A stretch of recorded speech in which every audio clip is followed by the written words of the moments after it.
So you want to maximize the juice in the Wildwood. Allow me to show you the way. Get it? Pathing? I am incredibly clever. Now, the path is pretty straightforward. I will show you in the game how it's going to work. But before we do that, time codes below, by the way.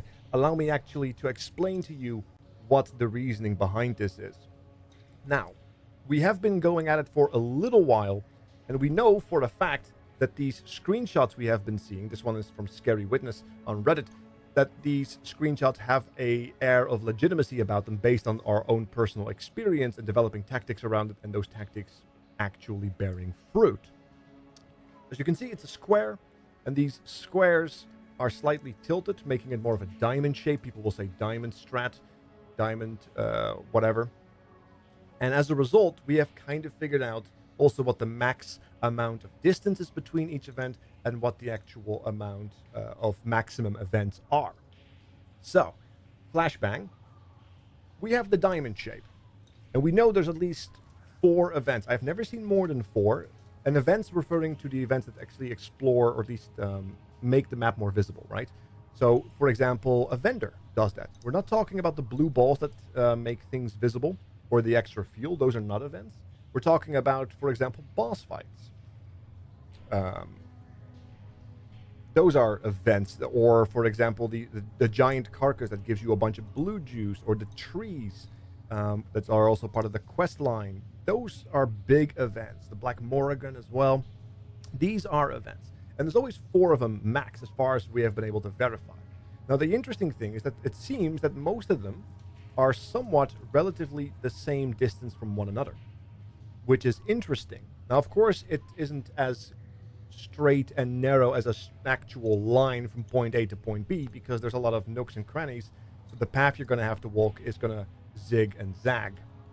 But if you know the shape of the map, and you know the events and where they can spawn, which is always north, of course, south, east, and west, you kind of can triangulate, and that is the tactic, because you do not know where you're going to drop, right? This is not Fortnite. You can't drop where you want to.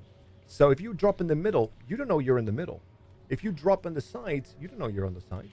So what you can do is, if you are finding yourself near a wall, you don't know if it's an actual wall, because if you look at the actual map, there could be these giant enclaves. So you can't reliably use the walls as a tactic to rely on it. But what you can do is increase your chances by finding the events, by finding 2 events to begin with. For example, let's say our path goes to the downside, and we find the event over here. And then we go down here, and we find another event. Now we know we can only be at 2 spaces, because the actual shape of the map, this diagonal line, knows or tells us that we actually have to be at the bottom of the map, or we have to be at the top, because that's the only 2 places an event to the left and an event to the bottom can actually occur, right? So we know that we're going to be either in the bottom, or we know we're going to be at the top, which massively reduces the amount of wrong decisions you can make on when to find the next event. Now, if you find yourself going down right here, which is unfortunate, you will walk into a wall. And if you keep walking into walls, you know that the next step you have to do is go up, because that's what the next event is going to be. And if you find yourself on the opposite side, where you end up finding an event, and then you go down, and you find the other event, and you want to go up, and you walk into a wall, that's okay. You just turn around, you go to the wall, right? And most of the time, wisps will guide you with this.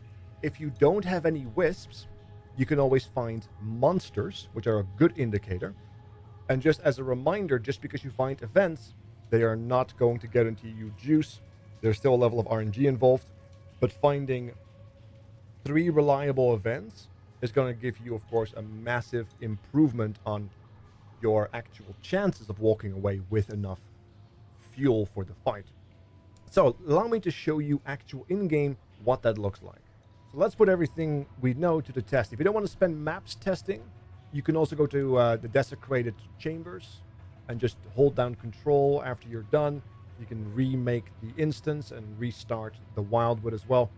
This is how I farmed my first ascendancy point at the beginning of the league, when I couldn't find that damn tree fight. Anyway, It's a brand new city square. There's nothing on it. No juice, no sextons, no nothing.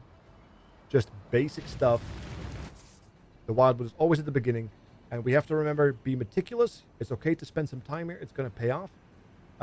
Backtrack. Don't backtrack until the portal has spawned. Make sure you remember the events kind of in that general vicinity, so you can kind of triangulate and kill monsters. I believe it was Tuna who really started pushing that a while back.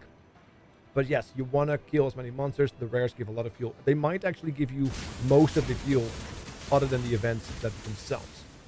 So we have a purple trail going top and a yellow trail going down. So let's see, because those trails typically go to events, right? And there it is. There's our first event. Our very first event. But there's only one, and we can't triangulate based on one alone. So let's see if we can find a general location and see if we can wiggle something loose. All right, we're moving in a northwest direction. And I believe there's an event close to us. It feels very eventy over here. A lot of monsters. That is typically a good sign. Come on. Okay, we'll just keep walking. Another fuel. Ah, yeah, see, I was just right next to it. This is another event. And we move mostly northwest, right? So there's two spaces where we could possibly be. Let me clear this out real quick. There's no timer here, as far as I know. Let's always check these things. Not too shabby, but ultimately what is flashbang. So we know that we worked up onto a northeast direction, which happens quite frequently for me. So we either are in the red square or we are in the green square, right?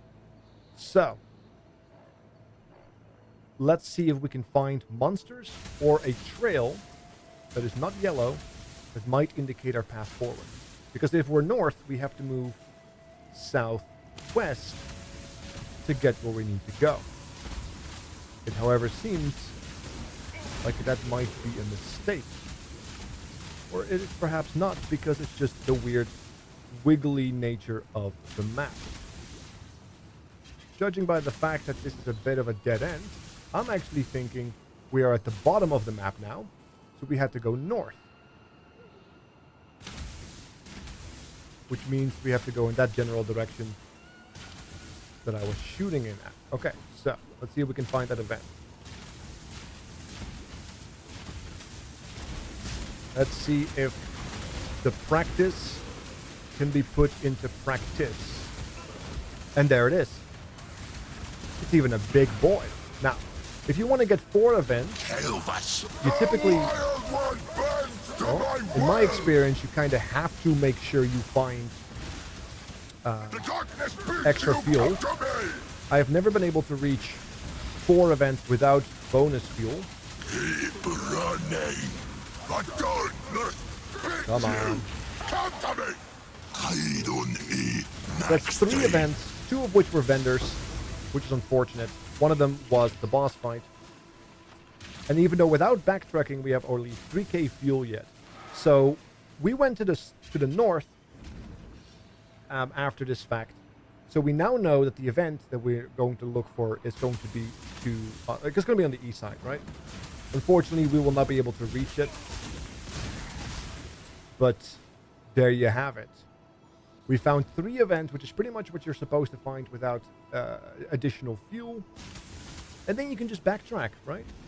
You can just kind of backtrack, walk around the edges. I mean, look how much fuel we left behind that we didn't waste any, or how much juice we left behind that we didn't waste fuel on. You can kind of do that. And that's kind of what it is. Always check the vendors as well, if you want to make sure you don't leave out anything perfect. Doesn't happen to be the case. As you can see, we're already over 3k fuel and counting. But I'm going to clean this up, and you should now kind of have an idea of what it is like. Just remember, It's the diamond shape. Remember the map. And as long as you triangulate and are meticulous about it, you should be okay. Hopefully this helps. Good luck in the Wildwood. And I will see you guys on the other side.